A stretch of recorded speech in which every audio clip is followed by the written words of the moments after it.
You know that saying, every answer found begs another question? Well, let's recap what we've learned since Aaron landed in the Turks and Caicos. First and foremost, it takes more than a couple of hurricanes to keep these people down for long. If it's good beer, you can drink it at room temperature. So good. It's good beer. I make a pretty convincing case through the driver's side window at 2 a.m. Listen, the drunker you get, the better looking I become. There we go. How do I look now? And what MILF really stands for is Mom, I'd like to follow to the craps table. But out at sea, I still had burning questions, and I'm not leaving until I get answers. What's the hardest part about being Canadian? I want to know how far our newfound paradise stretches. What's out there waiting to be found? Who's going with me? And since when did the scruffy look become passé?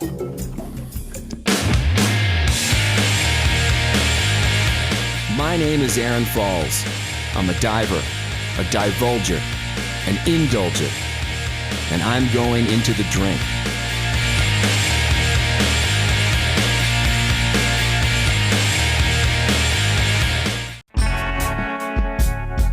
Look, I'm not saying I wasn't stoked to be back out in the water.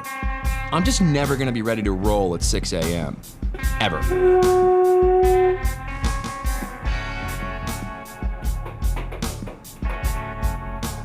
This has become a source of great entertainment for the crew, which is fine because this week they need the distraction.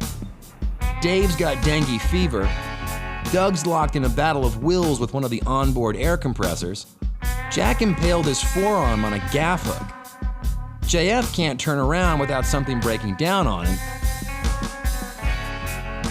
and Chrissy, well, Chrissy's got a headache. Okay, peace out. Thank you. The only one having a good week is Stan, but that's because he doesn't have time for anything past cooking 3 meals a day and advising me on my women issues. You know what my problem is? My problem is that I let them in, I love them, and then they break my heart. They take advantage of you. They do, they take advantage of me. Aaron, take it like a man. Shut up and take it like a man. All right. Can I have some more coleslaw in the meantime? Maybe. The general consensus is, surprisingly, that I'm right. If the uncharted stretch between Grace Bay and Northwest Point we've already seen is unbelievable, then pushing further out is going to be even better. The great revelation for me was when I realized that where we're going isn't highly secret, but with the lone exception of Alan Jardine, the overwhelming sentiment amongst almost every dive operator down here is that they already have great dive sites. There's no need to waste their time and money on the prospect of the unknown. It's probably the dumbest thing I've ever heard. Uh-oh, they're here to wait. That means I'm needed on set. That's your cue. You know, if nothing else, I'd like to think that I make friends pretty easily.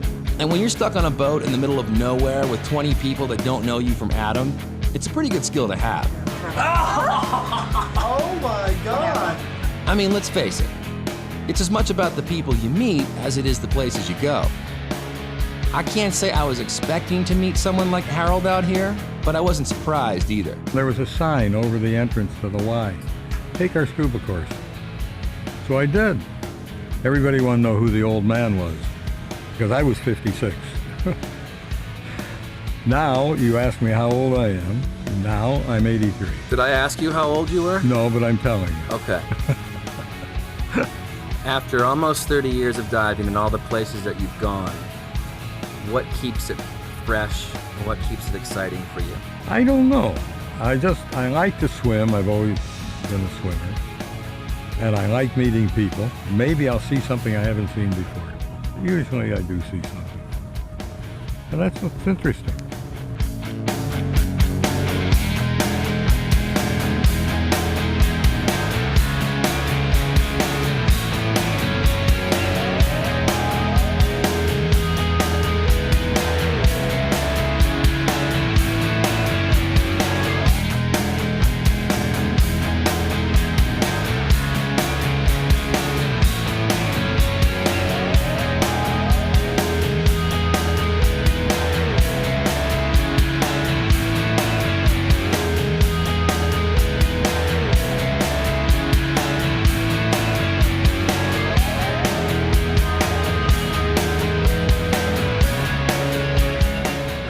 was a good buddy?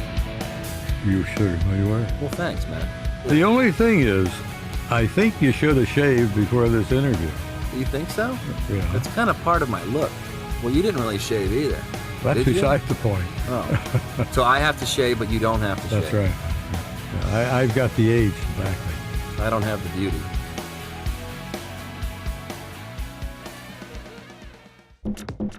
Welcome aboard Aggressor Fleet, the ultimate in live-aboard scuba diving. For more information about dive training, go to PADI.com.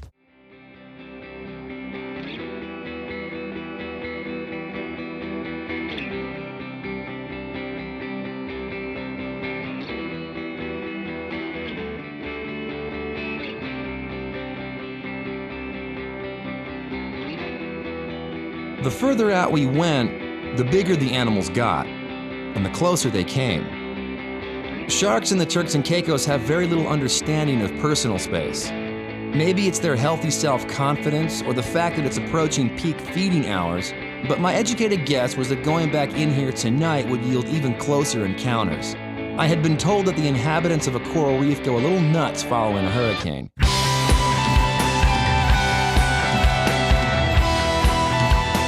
Up close and personal, I found out that's pretty accurate, at least at the top of the food chain. Apparently, sharks celebrate a storm's passing by making a big carnivorous mess on the bottom. Lucky me.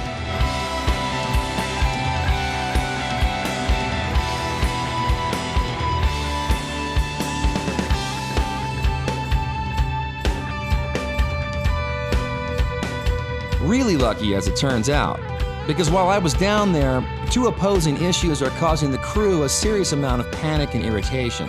I'll give you one guess who they're upset with. Topside, one of the vessel's tenders has gone missing off the back of the boat.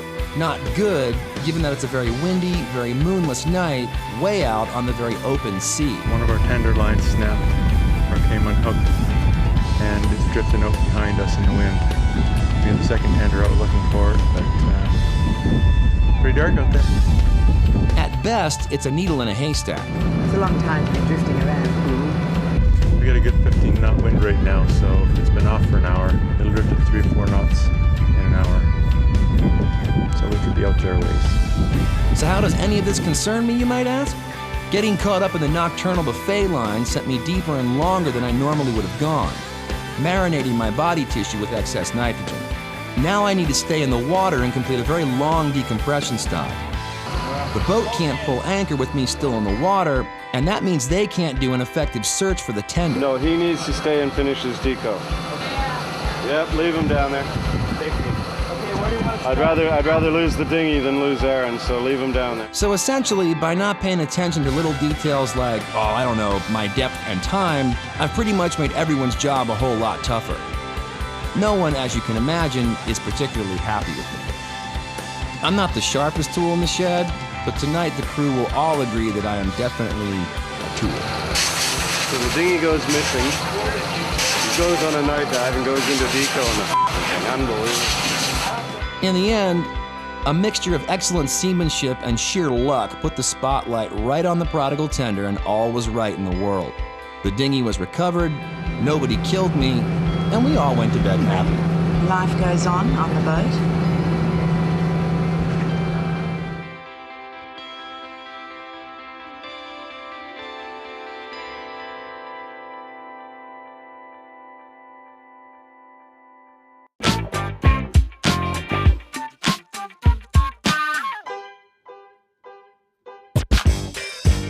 If I've made you really mad and you're the key to me ever seeing dry land again, I'm so not above begging your forgiveness. So I spent the better part of the morning kissing the collective backside of the crew. Okay. Give me a coffee. Okay. So I got your coffee. They didn't have the cinnamon stuff, but I got you your cookie. This is an engineer's cookie. It's saved, special. Thank you, sir. You're very Much welcome. appreciated. Now I better close that door. Okay, sorry. Or yellow. Any color. I'm helping, right? You're efficient and hardworking and generous. Jeez, that's a big cookie. I even worked the dive deck.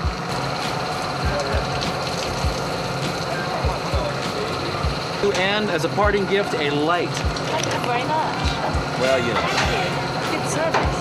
Well, thank you. Did you hear that? Good service. Beautiful. From the host. Yeah, we'll be fast. Good service. But it was all good. Exploring brand new dive sites and having them exceed your expectations meant that everyone, including the crew, were coming back to the boat with smiles. Nothing like diving.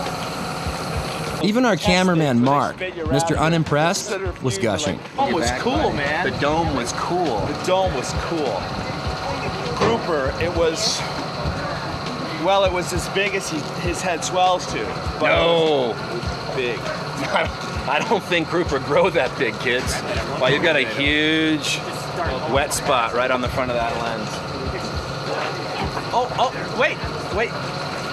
M-A-R-K. Yes, that has my name on it. Yeah, that was Mark, all right. That one right there. Yeah, you got some explaining to do. I do. ScubaPro.com. Deep down, you want the best. Go to backscatter.com for all your underwater photo and video needs. While Harold was using diving as a means to stay young, a father and son were building a whole new relationship through it. It's like in life. Ever since I've been this big, now I'm this big and he's still teaching me stuff. Remain teachable your whole life. It's the secret. My whole life, basically, I've created a lot of noise, so to speak, as a youngster, and slowly maturing. It's taken quite a long time to do that for myself, and I got to tell you that it's nice to be here. Diving opened up a whole new world and a way of looking at life for me. Started in 1959, and it started my photography some 20 some odd years ago, which gave me a different voice of how to express myself and my passion. And fortunately, it came to a time where my son and I were able to begin to do that together and find that common ground of passion, so we could have the conversation about life and who we are and what we like about it and what we like about each other and the things it means to us as a father and son. You gonna be my buddy?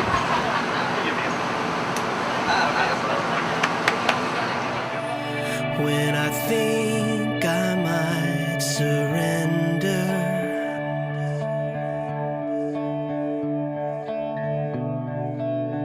to the vengeance of the tide. Together we both have a lot of tragedy in our life. Here I believe is where, for me it's very, very spiritual, very, very calming. There's a lot of healing here that is created between my father and I by sharing the same interest in the beauty that goes along with diving. And that's really what it's about for me. This is where I find forgiveness in everything that I've done and everything that he's done. This is real simple. There's no confusion here, man. This is real. This is what's happening. It's what's in front of us. It's the next venture. It's a good place to be. When I feel most ashamed, he comes to take the blame and rescue me, to rescue me.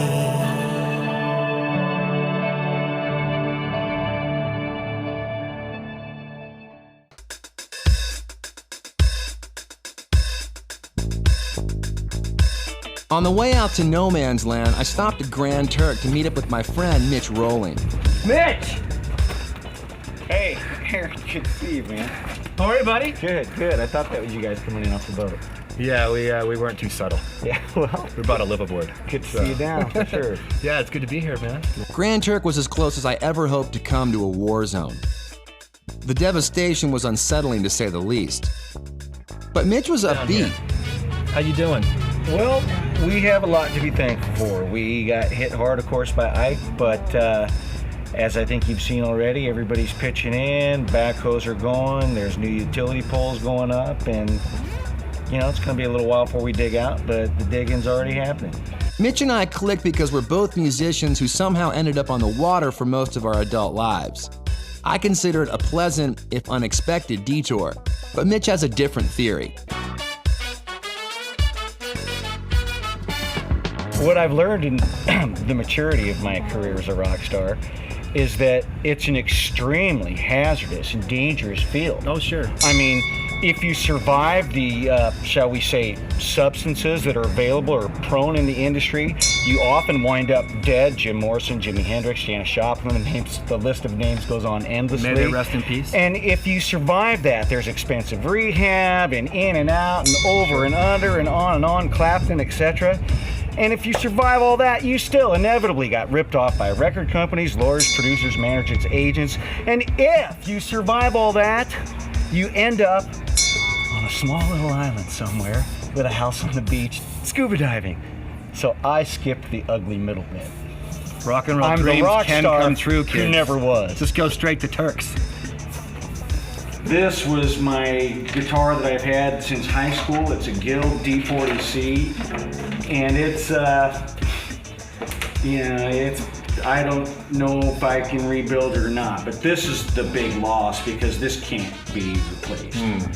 You know, guitars are kind of like kids for the like-minded, but I don't care where you're at or what happened to you. If you start making a list of things you're not happy about, you can get depressed real quick. But at the end of the day, you don't look back, you look ahead.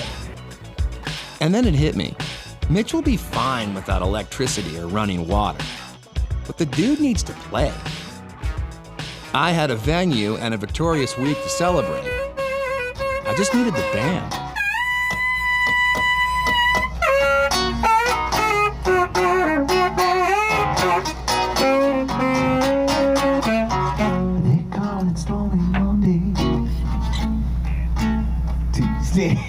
Stairs, man, Wes on the saxophone. They call it Stormy Monday. Actually, it was Stormy Saturday night.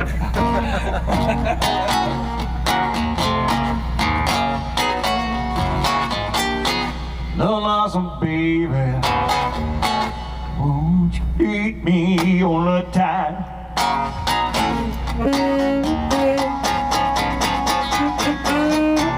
I don't love my darling.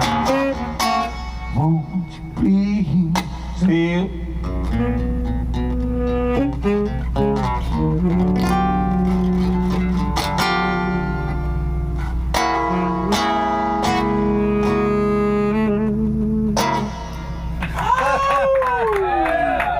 Thank you very much. Wesley on the saxophone. Woo!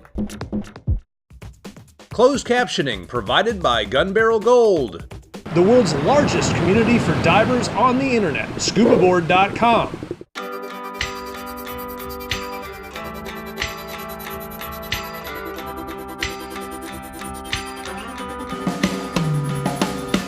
I could have called the trip a rousing success at this point, but I still had one more promise I needed to keep when we got back to Providenciales. There was no way I was leaving without getting back to hang out with a few new friends. At the Edward Gartland Youth Center, volunteers are busy with the influx of kids who have been displaced from Grand Turk. Many of these kids lost everything in the hurricane. Their homes, their toys, all of it. But you would never know that by looking into their faces. There's not an ounce of sadness anywhere to be found. Just the joy of being a kid and knowing you can beat me unmercifully at any game we play. World Series of Uno, son. Hold on, Turks and Caicos Island. That's right. I think I'm gonna play this. Don't take it personally. That's just how, it's just the game. I got problems and situations. Skip you!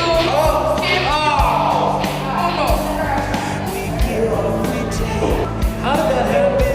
I don't know how this happened. I am speechless. We give, we take, for heaven's sake. I never wanna make you cry.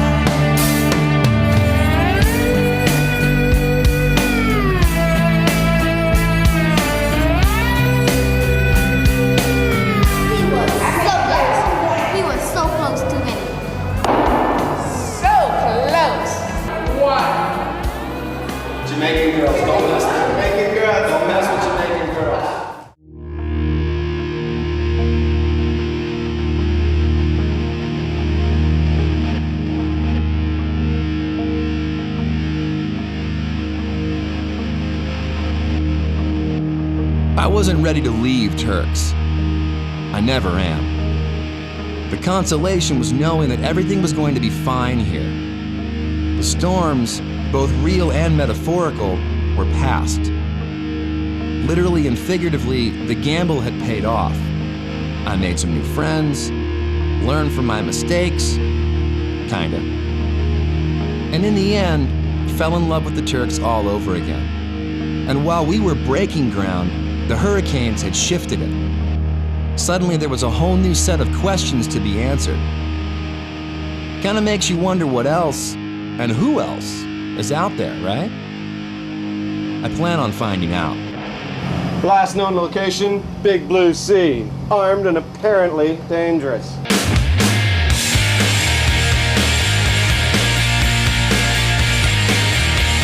Travel provided by Continental Airlines. Work hard, fly right. But I just get, I get brokenhearted and then it throws me out of my rhythm. You're full of love to crick. That's your problem. So what do you do? I just go with the flow. I just take it like a man and let them go. Once they get in on you, they're going to take advantage of you.